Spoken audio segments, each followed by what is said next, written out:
வணக்கம். நான் உங்கள் அன்பு திராவிடன், பாட்டாளி மக்கள் கட்சியினுடைய கொள்கை பரப்பு துணை செயலாளர்.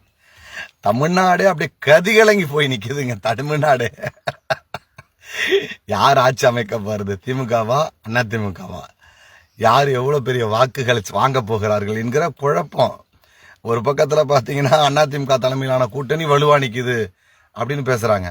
ஒரு பக்கத்துல இதே கூட்டணியே நாங்க வெற்றி கொண்டோம், நாங்க தான் வலுவா இருக்கோம் அப்படின்னு திமுக பேசிக்கொண்டு இருக்கிறது.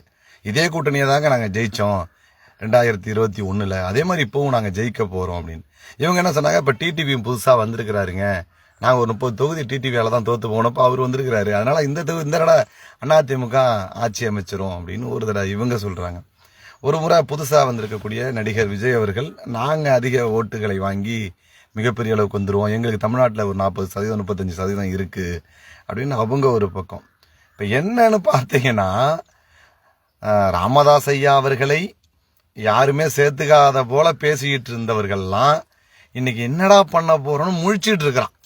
அவனே தான் சொன்னான், ராமதாஸ் ஐயா அவர்களை யாரும் கூட்டணிக்கு சேர்த்துக்கல, எல்லாம் கூட்டணிக்கு அவரை வச்சுக்கல, அன்புமணியை தான் வச்சிருக்காங்கன்னு இவனுங்களே தான் பேசினானுங்க, எழுதினானுங்க. இப்போ இந்த ஊடகவியலாளர்னு இந்த சவுக்கு, இந்த மணி, இந்த மாதிரி சின்ன சின்ன குட்டி பத்திரிகை நடத்தக்கூடியவர்கள், இல்லை குட்டியை உட்காந்து பேசி பிழைப்பு நடத்தக்கூடியவர்கள்லாம் வச்சுக்கோங்களேன். அந்த சவுக்கு போன்றவெல்லாம் வாங்கி தின்ட்டு நிற்கிற அந்த அந்த குரூப்புன்னு வச்சுக்கோங்களேன். இவர்கள்லாம் என்ன சொல்றாங்கன்னா, திமுக கூட்டணியில் சேர்த்துக்கலீங்க, 4-5 சீட்டு தான் தரேன் அப்படின்னு சொல்றது. அதிமுக கூட்டணியில் டெல்லியெல்லாம் இப்போ கூட்டு பேசினாங்க, அதெல்லாம் ஒன்றும் சரியில்லை அப்படின்றது.